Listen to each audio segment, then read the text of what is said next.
August 31st, 1944. Somewhere east of Verdun, near the River Meuse, an American Sherman tank sat still in the heat of late summer. Its engine was silent. Its tracks were packed with the white dust of French roads.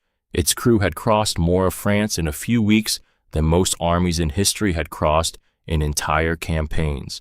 They had come through Normandy, through shattered towns, through crossroads still smelling of burned fuel and cordite, through villages where civilians waved from doorways and German prisoners marched west in long gray columns. Now they were stopped, not because the Germans had stopped them, not because their tank had been knocked out, not because the crew had lost its nerve. They were stopped because the fuel gauge read empty. The tank belonged to one of the American armored formations driving east after the breakout from Normandy. Across the front, the same problem was appearing everywhere. Sherman tanks sat along the shoulders of French roads with dry fuel tanks. Half-tracks waited in fields because there was no gasoline to move them. Artillery batteries still had shells, but the trucks that pulled their guns and carried their ammunition were running low.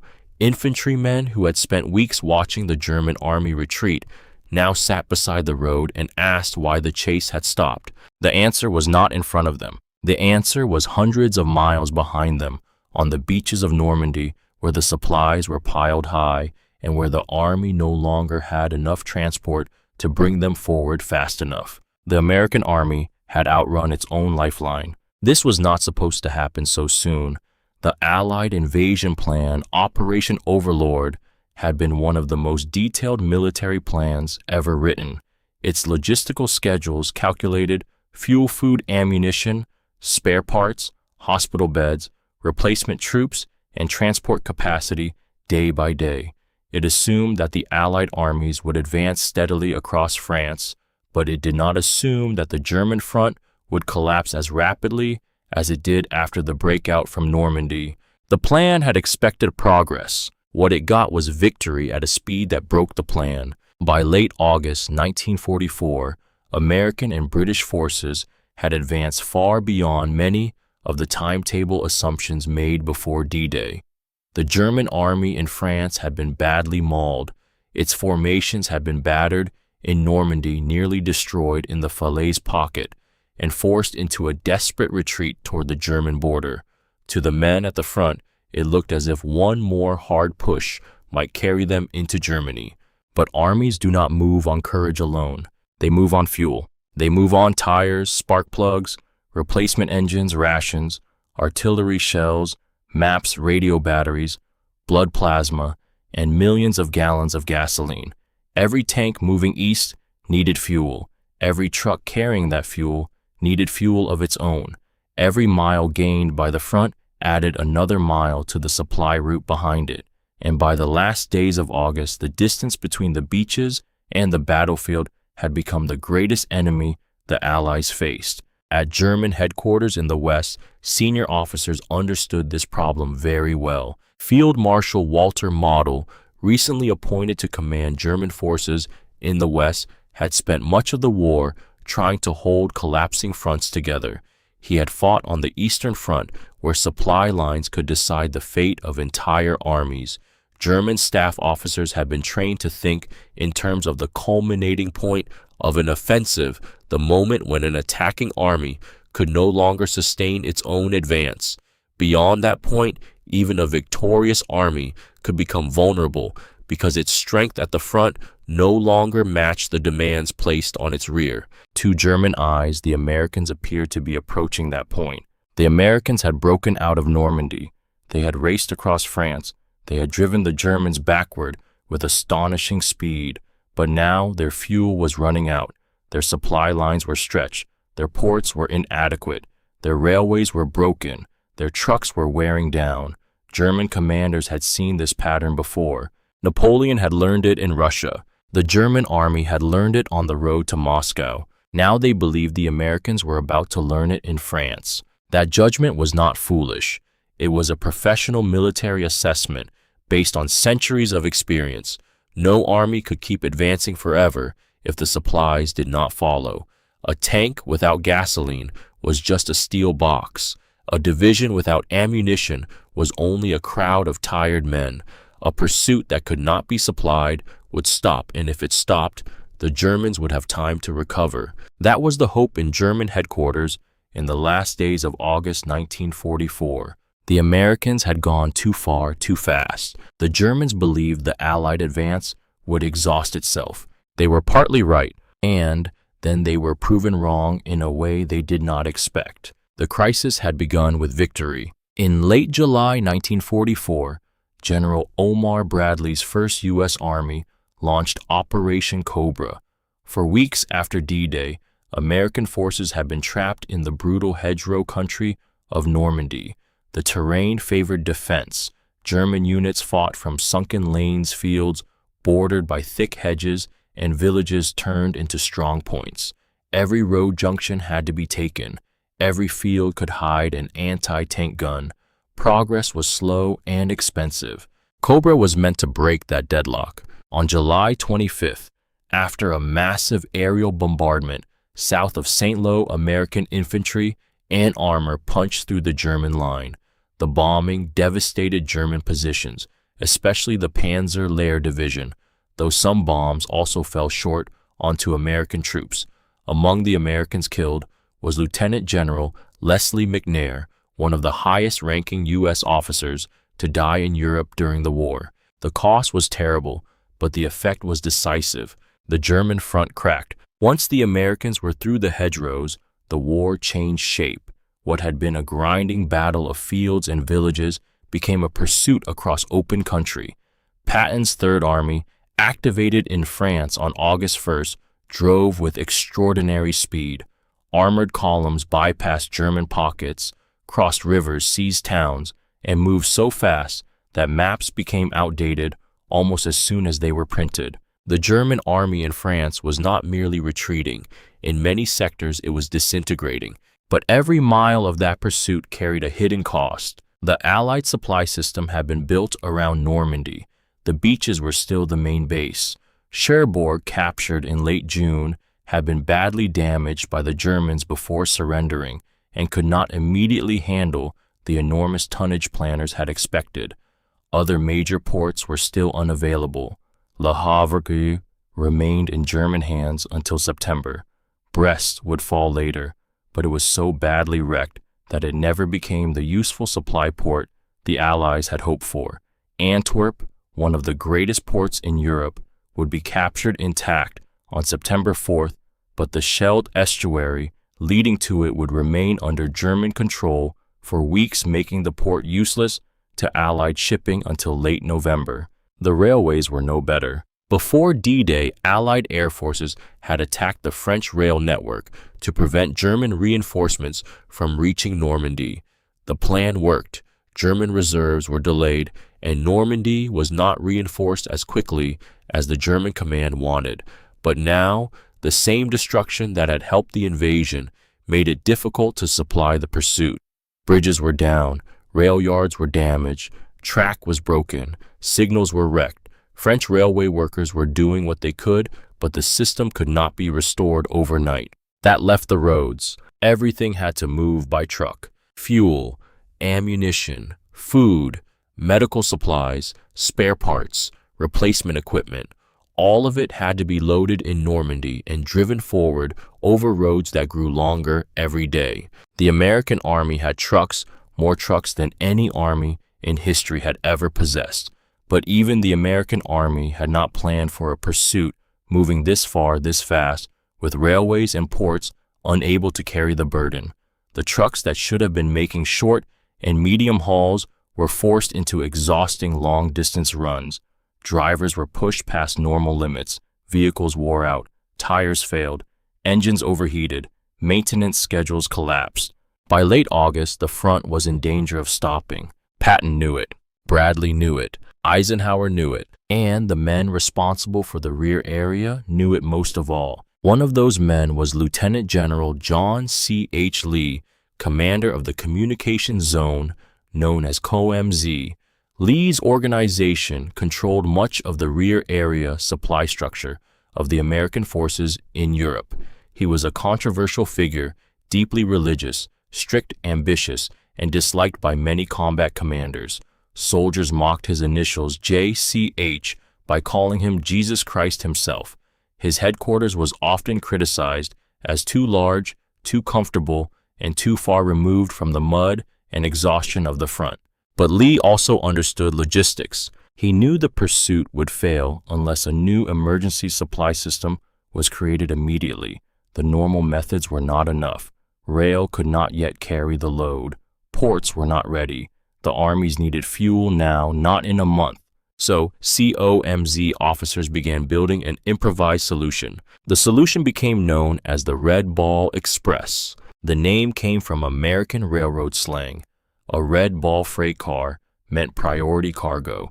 It was to be moved, first cleared through junctions, and delayed by nothing. The phrase was simple, recognizable, and perfect for what the Army now needed. Priority freight. Do not stop. Do not delay. Move the supplies forward. The Red Ball Express took shape in late August 1944 and was operating as the major emergency supply route by August 25th. It was not a normal convoy system. It was a military road network, stripped down to one purpose: push supplies from Normandy to the front as fast as possible. The system used one-way routes. Loaded trucks drove east on one set of roads. Empty trucks returned west on another. Civilian traffic was cleared away. Military police controlled intersections.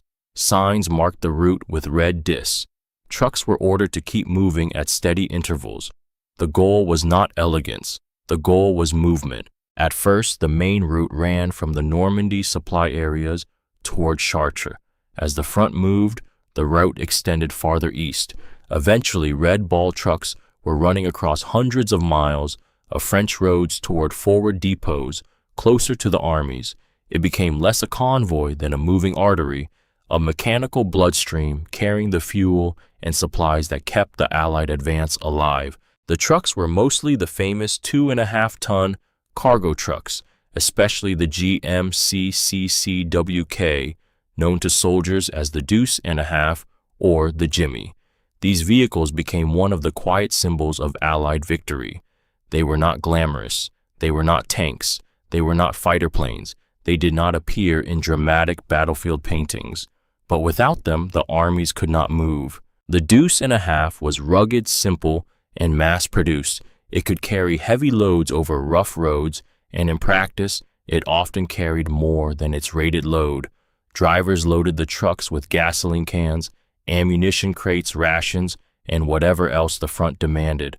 The trucks were driven hard, often far beyond what maintenance officers would have considered reasonable in peacetime. In a normal army, that kind of usage would have destroyed the transport system. In the American Army, it nearly did. But American industry could replace trucks, parts, tires, and engines on a scale the German Army could not match. The difference between the two armies was not just tactical, it was industrial. By 1944, the United States had become a nation capable of producing trucks, ships, tanks, aircraft, fuel, ammunition, and spare parts in quantities that changed what was possible in war. The German army had pioneered modern armored warfare, but it never fully escaped dependence on horses. Even late in the war, German supply columns still relied heavily on animal transport. American formations in Europe, by contrast, were overwhelmingly motorized. That difference mattered. A German commander could understand tanks, artillery, and battlefield maneuver, but the scale of American motor transport was harder to grasp because it represented a different kind of power. It was not just military power. It was industrial power turned into movement. And, on the Red Ball Express, that power was placed in the hands of men the American Army itself had underestimated. A large majority of the drivers on the Red Ball Express were African American soldiers. Most served in segregated quartermaster truck companies. In 1944, the U.S. Army was still segregated. Black soldiers wore the uniform, served under the flag, crossed the ocean, and risked their lives, but they were often denied combat roles and pushed into labor, transport, engineering, and supply units. The official assumptions behind that policy were racist and wrong. Yet by a bitter irony, the survival of the Allied pursuit across France depended heavily on these very men. The army did not fully trust them to fight at the front. Then it gave them the job of keeping the front alive. They drove the trucks that carried the gasoline for Patton's tanks, the ammunition for American artillery, the rations for infantrymen, and the medical supplies for field hospitals. They drove through darkness, fog, rain, dust, air alerts, mechanical breakdowns, and exhaustion. They drove on roads crowded with military traffic and scarred by war. They drove through towns where bridges were damaged, signs were missing, and the front seemed to move every day. Many drove for 20 hours at a time. Some drove even longer. The system often used 2 drivers per truck. One drove while the other tried to sleep in the cab. But sleeping in a moving army truck was not real rest. The roads were rough. The engines were loud. The danger was constant. A man might close his eyes for a few minutes only to wake when the truck lurched, braked, or nearly collided with another vehicle. The Red Ball Express was not a clean line of heroic trucks rolling smoothly across France. It was chaotic, exhausting, dangerous work. Drivers ate cold rations because there was no time to stop. They slept under trucks and cabs or beside the road. They repaired vehicles with whatever tools and parts they could find. They pushed trucks beyond normal limits because the front needed supplies immediately. Military police urged them forward. Dispatchers demanded tonnage. Combat units waited for fuel. The road itself became an enemy. Accidents were common. Trucks overturned in darkness. Drivers fell asleep at the wheel. Vehicles collided in fog or dust. Overloaded trucks broke axles, burned clutches, and blew tires. Gasoline trucks were especially dangerous. A single spark could turn a vehicle into a fireball. Men died not in dramatic charges but in ditches, in crushed cabs under rolled vehicles, or in fires that spread too fast for anyone to help. There were also German air attacks, though by late 1944, the Luftwaffe was far weaker than it had once been. Even a weakened Luftwaffe could still kill truck drivers on exposed roads. Strafing attacks, night harassment, and bombing of depots added to the danger. The drivers were not always close to the front line, but they were never entirely safe. Then there was theft and the black market. Gasoline was precious. So were cigarettes, food, clothing, and spare parts. In liberated France and Belgium, American supplies could be traded for cash, wine, favors, or goods. Some soldiers stole from loads. Some diverted fuel. Some sold cigarettes. Military police tried to stop it, and some men were punished. But the Red Ball Express was too large, too fast, and too improvised for perfect control. The system leaked, but it also worked. That was the remarkable thing. Despite exhaustion, accidents, mechanical failure, traffic confusion, overloading, theft, and constant pressure, the Red Ball Express moved staggering quantities of supplies. At its peak, thousands of trucks were running the route. On some days, more than 12,000 tons of supplies moved forward. Over the course of the operation, more than 400,000 tons were delivered. The German staff officers had expected the Americans to reach a point where their advance could not be sustained. They were not wrong about the problem. They were wrong about the American answer. The answer was not a perfect plan. The answer was improvisation on an industrial scale. At the front, however, the crisis still felt real. Patton's Third Army reached the Meuse in late August and early September, but fuel shortages repeatedly slowed or stopped its advance. Patton believed that if he had been given enough gasoline, he could have driven deeper, faster, perhaps even into Germany, before the Germans could form a stable defense. His diary and later statements show deep frustration. He believed opportunity was being lost not because of German resistance, but because of Allied supply decisions. There was truth in his frustration. There was also more to the story. Eisenhower faced a strategic dilemma. The Allies were advancing on a broad front. Montgomery's 21st Army Group was moving through Belgium toward the Netherlands. Bradley's 12th Army Group, including Hodges' 1st Army and Patton's 3rd Army, was pushing east toward Germany. Supplies were not sufficient to support every army at full speed at the same time. Someone had to receive priority. In early September, Eisenhower leaned towards supporting a northern thrust, partly because Antwerp had been captured and partly because Montgomery proposed a bold operation through the Netherlands. That plan became Operation Market Garden, launched on September 17th. It aimed to seize a chain of bridges leading toward the Rhine, with airborne divisions landing ahead of British armored forces. If successful, it might open a route into northern Germany and perhaps shorten the war. The operation failed. The bridge at Arnhem could not be held. The British 1st Airborne Division suffered devastating losses. The corridor proved too narrow, the German resistance stronger than expected, and the timetable too ambitious. Market Garden became one of the great Allied disappointments of the campaign. For Patton and his supporters, the failure confirmed what they already believed: fuel had been diverted away from the army that could have used it best.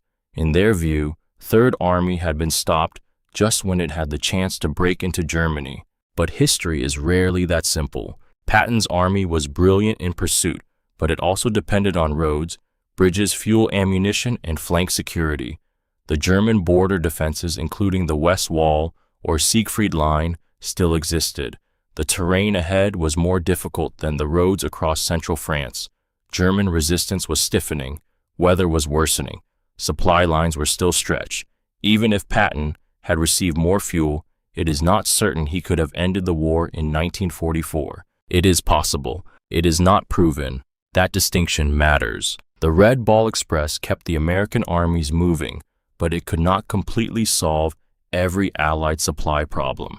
It was an emergency system, and emergency systems have limits.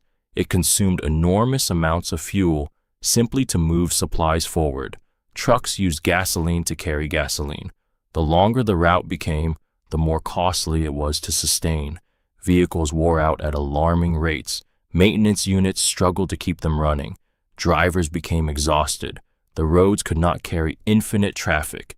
The Red Ball Express bought time. It did not abolish distance. The real long-term solution was not more trucking from Normandy. The real solution was a major port closer to the front. That port was Antwerp. Antwerp was captured by British forces on September 4, 1944, largely intact. This was a major prize. Its docks, cranes, warehouses, and rail connections could potentially transform Allied logistics.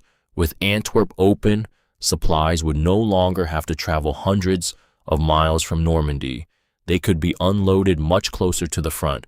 But Antwerp had a problem. A port is useless if ships cannot reach it. The city lies inland, connected to the North Sea by the Scheldt estuary.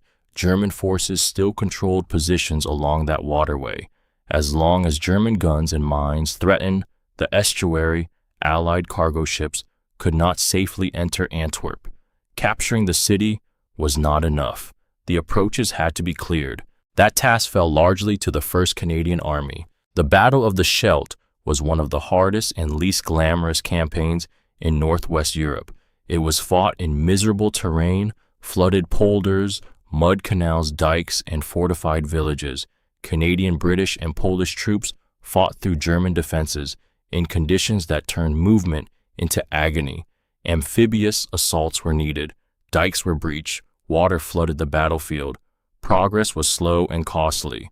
The fighting lasted from early October into November. Only after the Scheldt was cleared and mines were removed could Antwerp finally begin receiving Allied shipping. The first major Allied convoy entered the port near the end of November. By then, the Red Ball Express had already done the job it had been created to do. On November 16, 1944, the Red Ball Express was officially shut down. The emergency route had run for 82 days. It had carried more than 400,000 tons of supplies. It had used thousands of trucks. It had depended on tens of thousands of drivers, mechanics, dispatchers, military police, loaders, and supply troops. And it had kept the American advance alive during one of the most dangerous logistical crises of the campaign. But it did not end the war. That is important to say. By the autumn of 1944, some Allied leaders and many soldiers hoped the war might end before Christmas. It did not. German resistance hardened along the frontier. The Siegfried Line slowed the advance. The weather worsened. Supply problems continued. The fighting became bitter again. Then on December 16, 1944, the Germans attacked through the Ardennes. The offensive became known to Americans as the Battle of the Bulge. 3 German armies struck a thinly held sector of the American line. The attack surprised the Allies, shattered parts of the front, and drove a deep bulge into the American position.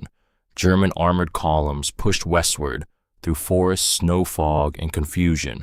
Their goal was ambitious: split the Allied armies, seize Antwerp, and force the Western Allies into crisis. The plan failed, but the cost was enormous. The Battle of the Bulge became the largest and bloodiest battle fought by the United States Army in World War II. Roughly 19,000 Americans were killed, with tens of thousands more wounded, captured, or missing. Units such as the 106th Infantry Division and the 28th Infantry Division suffered terribly. At Malmedy, Waffen-S troops murdered American prisoners. At Bastogne, the 101st Airborne Division and other American units held out while surrounded. When the Germans demanded surrender, Brigadier General Anthony McAuliffe famously replied with one word: nuts. Patton's Third Army then performed one of the most famous operational maneuvers of the war. It turned north in winter conditions and drove toward Bastogne, helping break the siege on December 26. That movement required planning, disciplined fuel, and transport. The army that turned north in December had been shaped by the same logistical system that had kept it alive in September. The Red Ball Express was no longer running in its original form, but the lesson remained: wars are not won only at the point of a bayonet. They are won on roads. They are won in depots. They are won by mechanics under trucks in the rain, by drivers fighting sleep at the wheel, by dispatchers tracking cargo, by engineers repairing bridges, by military police waving traffic through intersections, by laborers loading gasoline cans into truck beds until their hands bleed. The Red Ball Express did not make the Battle of the Bulge impossible. It did make the Allied army harder to stop. After the war, German officers tried to explain what had happened. Many had respected American firepower, but they had underestimated the deeper strength behind it. They understood armored warfare. They understood battlefield maneuver. They understood the danger of air power. What they had not fully understood was the scale at which the United States could supply a modern army far from home. American power was not only in its tanks. In fact, some German tanks were better armored and more heavily armed than the Sherman. American power was not only in individual battlefield skill. German officers often continued to believe, rightly or wrongly, that their own tactical training was superior.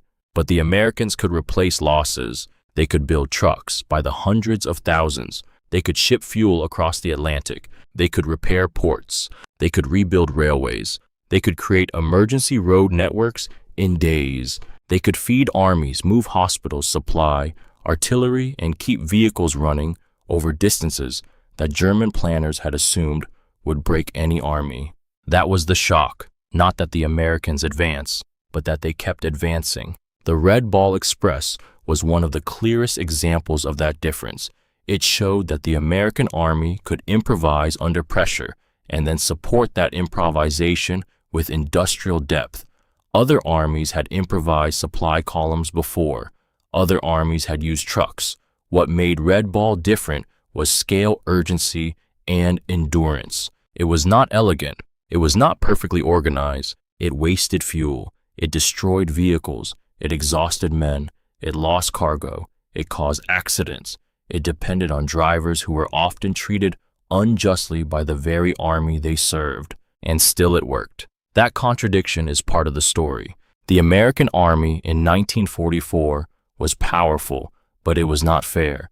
It fought for liberation in Europe while practicing segregation within its own ranks. It carried democratic language overseas while denying equal dignity to many of the soldiers wearing its uniform.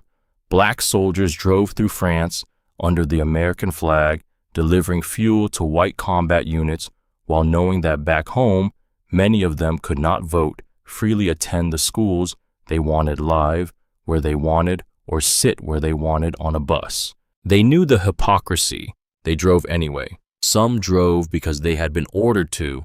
Some drove because they wanted to defeat Hitler. Some drove because they believed service would strengthen the case for civil rights.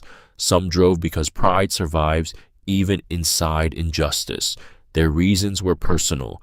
Their achievement was collective. The Red Ball Express became one of the great logistical operations of the war. Yet the men who made it work did not receive the fame given to tank commanders, fighter aces, airborne troops, or infantry divisions. There was no great national myth built around the truck drivers. No single monument captured the full scale of what they had done.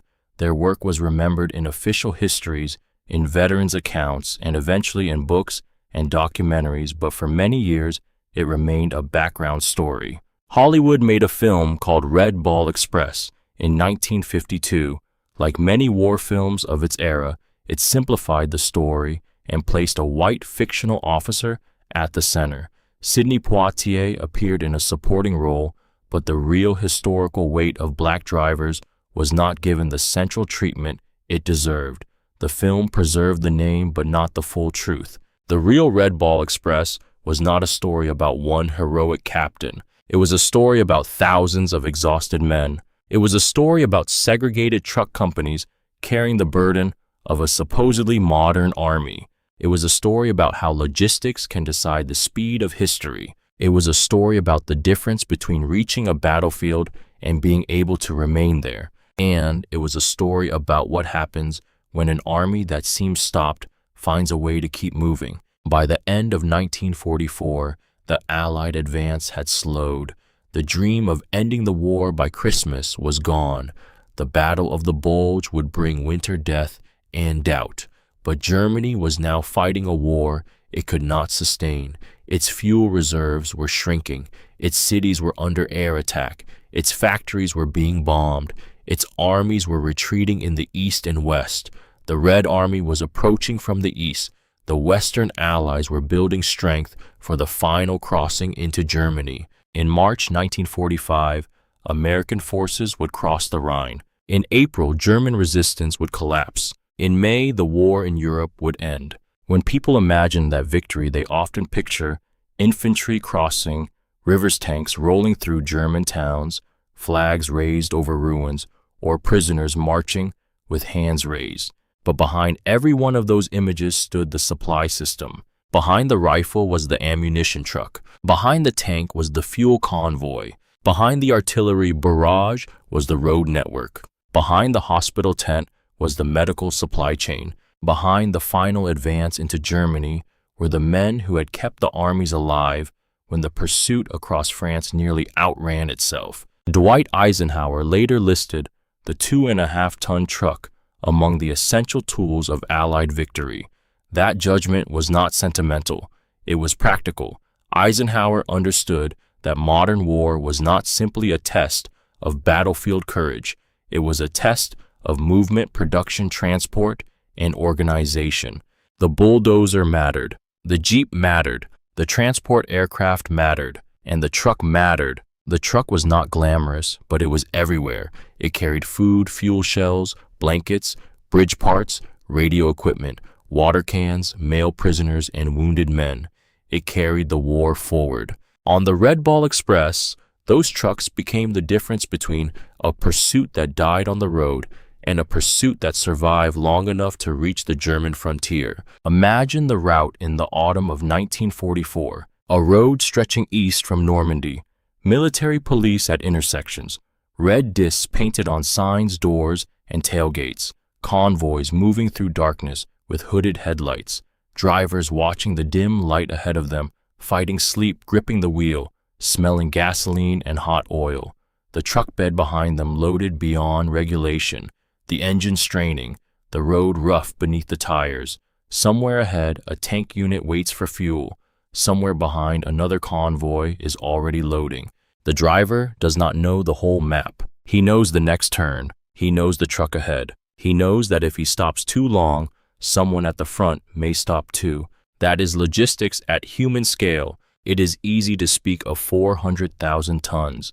It is harder to imagine one gasoline can, one crate, one tire, one driver's hands, one night without sleep, one truck sliding on a wet road, one man crawling under an engine with a flashlight, one military policeman standing in the rain and waving the column through, one mechanic stripping parts from a broken vehicle to keep another moving. History often remembers decisions made by generals, but decisions only matter if someone can carry them out. Patton could order an advance. Bradley could shift priorities. Eisenhower could choose strategy. Montgomery could propose an operation. Model could estimate the Allied supply problem. But none of those decisions moved a single gallon of gasoline by itself. The gasoline moved because drivers moved it. That is why the Red Ball Express matters. It turns the abstract idea of logistics into something visible. It shows that supply is not a background detail. It is the condition that makes every battle possible. Without it, courage starves, armor stops, artillery falls silent, victory pauses at the roadside. In late August 1944, the German command believed the Americans had reached the natural limit of their offensive. By the traditional rules of war, that belief made sense. The Americans were far from their base. Their railways were broken. Their ports were limited. Their fuel demand was enormous. Then the Americans created a road system that ran almost without rest for 82 days. It did not completely defeat the problem, but it changed the equation, and that was enough. The Red Ball Express was born from crisis built in haste driven by exhausted men and remembered too little. It was messy, dangerous, unequal, and indispensable. It carried the American army through the gap between the breakout from Normandy and the opening of Antwerp. It helped preserve momentum when momentum might have died. The German generals had expected distance to stop the Americans. They underestimated the trucks. They underestimated the drivers. They underestimated the factories behind them. And they underestimated the ability of a flawed, segregated democratic army to improvise its way through a crisis. The road from Normandy to the front is quiet now. Many of its wartime signs are gone. The towns have been rebuilt. Fields that once held burned vehicles now grow crops. The roar of convoys has disappeared into memory. But for 82 days in 1944, that road carried the weight of an army. It carried gasoline to tanks. It carried shells to guns. It carried food to soldiers. It carried the hopes of commanders who feared the pursuit would stop. And it carried the labor of men whose names were rarely written down. A red disc on a truck door meant priority. A red ball meant move first. Do not stop. Do not delay. The war is waiting. And somewhere in the darkness of France, a tired driver keeps his eyes on the dim red light ahead of him, shifts the truck into gear, and drives east.